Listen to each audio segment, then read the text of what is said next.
Reinach goes for a round around the fringes. Reinach puts a kick over for himself. Reinach! Oh, he's more dangerous than climate change.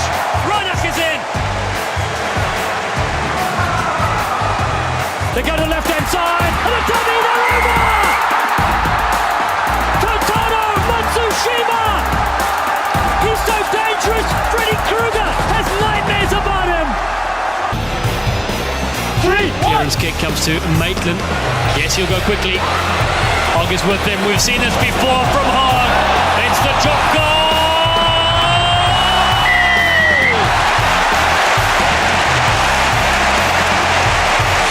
Stuart Hogg jogs back to the halfway line. Get that man a bit from the replacement forward. And Yosefo's going. Oh, not Yosefo. The ball from Dante as the Haas. Robin, the Haas. The touchdown. Hello and welcome to episode 2 of Rugby Broadcasting. Thanks so much for the Texas Rugby Unit for hosting these virtual chats.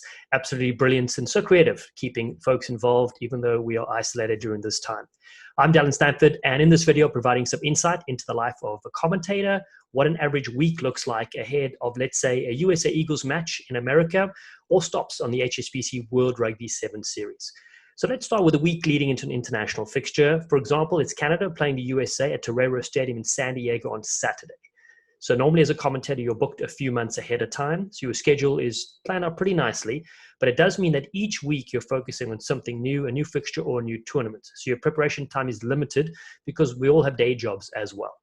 So the first thing I do at the beginning of the week is to start assembling all the documents, information I can find on my own. So this includes looking at the most recent team sheets that I've used for the sides playing. So this is the USA and Canada. I look back into my folders, my laptop, and see when I've called them last, pull up those documents and edit away. Now, there may be several player changes, but it's at least a good base to start with. I then reach out to my media contacts at each union to see if they have any updated player profiles and stats on the squad that are going to be used for this match. So some unions are brilliant with that, others not so much, which means I spend a bit of time on ESPN Scrum or other websites to gather my own statistics. It's Monday through Wednesday that's spent researching the players, the coaching staff, the two countries involved, looking at their past results, their head-to-head history, the significance of the fixture, some information about the venue, and talking points that would be interesting to the viewer. Next on my list, I call my fellow commentator. Usually I get a chance to work with the former US Eagle captain, Brian Vizard. We catch up and then we schedule a call with both of the coaches from USA and Canada. We prep these questions together. And if we aren't able to speak to the coaches on the phone, then we have their manager send back some answers via an email with their coaching staff. So obviously a phone call is the best way to go about this, but schedules are very tight during a test week, so we got to be flexible as well. I spend a fair amount of time reading about both countries, their websites, their social media, anything they've put out in recent times. I look for milestones, quotes, anything that I think can be useful for using during a game. And then 2 days before kickoff, that's when things really heat up. You finally get the match 23 on the Thursday, so you can finalize your notes and gather details on players you don't have information for. And usually that's also travel day for yourself as well. So usually it's Thursday evening. It's a flight somewhere, but for me on this occasion, let's pretend I was living in Los Angeles. It's an easy 3-hour drive to get to San Diego. So Friday are the captain's runs, which is an excellent opportunity to meet up with the coaches from both countries, talk a bit about their squad, what they're focused on during that week. For me, name pronunciation is vital, and there isn't an app developed yet that lists a player saying their own name. So I try to request that the media manager get the list from the players and say those names and send it through to a voice note so I can write them out phonetically. Now, it sometimes doesn't work out because the team manager sometimes mispronounces the names, which is pretty frustrating because then you say the wrong name on air, which is not great. I know when I played, my name wasn't said correctly a few times, and that's an easy name. So imagine a complicated name that is tough to say. So I always try to do my homework. And yes, that comes with a struggle. Once, saying names like Joe Tafete'e, I used to get that name wrong the first few times, but then I met up with the legendary Eagle himself and recorded his name on my phone so I could say it correctly in future times. So after both captains' runs, sometimes you have to do a play interview or two for social media to promote the game for the unions playing. And then in the evening, you go back to the hotel, and that's when you have your production meeting ahead of the test match. Now, this meeting includes the director, producer, key staff, and the commentators. And in this meeting, everybody has a copy of the rundown. You go through the various segments of the flow and how the game is going to look for the broadcast. The exact timing is written down, so you know you have 30 seconds to do team sheets, 30 seconds to set the scene before the players take the field, before the anthems, etc. You also talk about potential stories you want to tell during the game, the likely head-to-head battles, the areas of focus, any law changes or amendments. And you also chat about milestones or significant moments for the players or coaching staff. After that, you review your own notes in the evening before bedtime. And then, there's a moment where you get a bit nervous, you get excited, much like the playing days. So hopefully you get a good night's sleep. Then Super Saturday arrives. It's match day. I normally get breakfast with the team, and that's usually the two other folks I'm working with, a color commentator and sideline reporter. We exchange notes. We talk a bit about any insight we've gleaned during the week. We go through name pronunciations, and then it's off to the stadium 3 to 4 hours before kickoff, depending, of course, on traffic. It's always nice to get there early and get ready mentally. At the ground, you check in with the production truck and the crew. You see if there are any changes since you last spoke to them. You get to check out your broadcast booth. The setup here in the States varies compared to other countries I've worked in. Sometimes you find yourself with a brilliant working space and view and vantage point of the field. Other times, not so much. For example, Rugby United New York's home field springs to mind as one that's quite tricky and challenging. You're commentating from behind the try line, and instead of the halfway line, you're behind one of the corners. So this really hampers trying to see any jersey numbers when the teams are playing towards you. So good luck to you if you're calling a game there.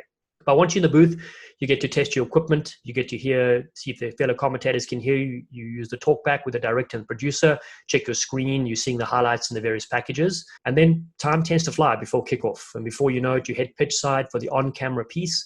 And that's the little one where hello, I'm Dallen Stanford, and welcome to Torero Stadium for the 29th fixture between the United States and Canada. And with me is former Eagle sensation Brian Vizard. And Viz, what a haircut you are sporting today. Once you've got that in the bag, then it's up to the commentary booth for your test run of the Open, and then it's kickoff. And then pretty much get into the game. And then you focus on it, and it's easy then to get set and focus on what's next. It's obviously a thrill. It's an honor. It's a privilege to bring the action live and call the game. The match really flies by.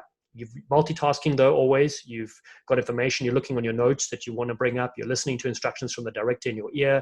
You're communicating with your color analyst and your sideline commentator. So there's a lot on the go. Madison Hughes keeps his eyes on the ball, comes away with a prize. McGinty, space to operate. It's Ryan Mattias, sets off on a run. Mattias beats one, cuts back in field. What a line! Nate Osberger will score one of the great American tries underneath the sticks.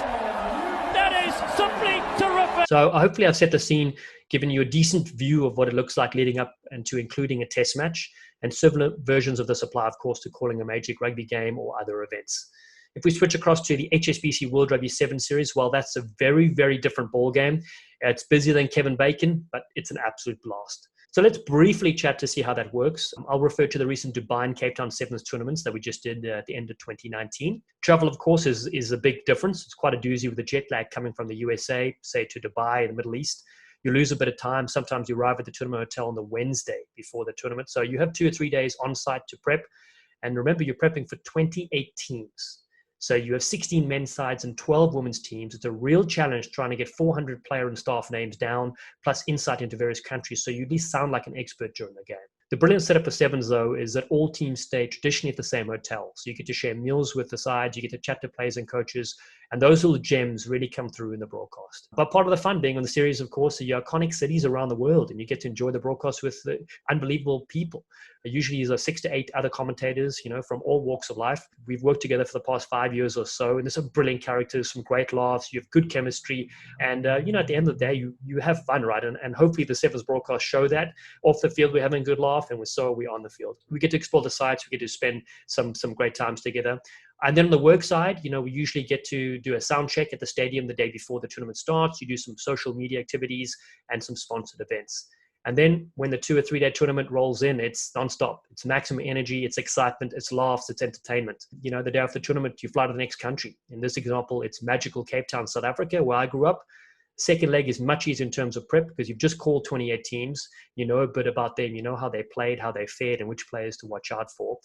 And then when you call the action, you get to keep the energy throughout because you've got 50,000 fans like at Cape Town Stadium going absolutely wild, and you're a small part of the vibe of the commentary crew. And, you're going out to 200 different countries around the globe. So there's no real pressure for that, but you definitely want to do a brilliant job. And you get to work with the best in the world, as I mentioned. Legends like Sean Maloney, Carl Tanana, Rob Vickerman, Willie Lose, Rupert Cox, Tiana Penatani, Gareth Rees, and the list goes on. So there's special moments like these that you get to share with the world, and that's really brilliant. For me, it's full circle. I get to return to South Africa as a broadcaster and be one of the voices. That's such a remarkable event. Hey, hospital ball! Oh no! I don't want to see that again! Fiji! Stack up, there's a mathematical chance. Oh, it's a complicated move. More switches than the electrician on that side, and Justin Douglas gets on the outside. It worked! The light bulb is on. So that's enough about me. Thanks so much for watching and listening. And I hope that provided some background into the life of a commentator and what it all looks like. Make sure to bookmark episode 3 of Rugby Broadcasting when I'll field some questions from all you sleek sensations. Look forward to that. Cheers, you Quackerburgers. Van der Kok gets this one off the restart. And that's the Quackerburger. He'll eat that all day long underneath the poles. He lost his one.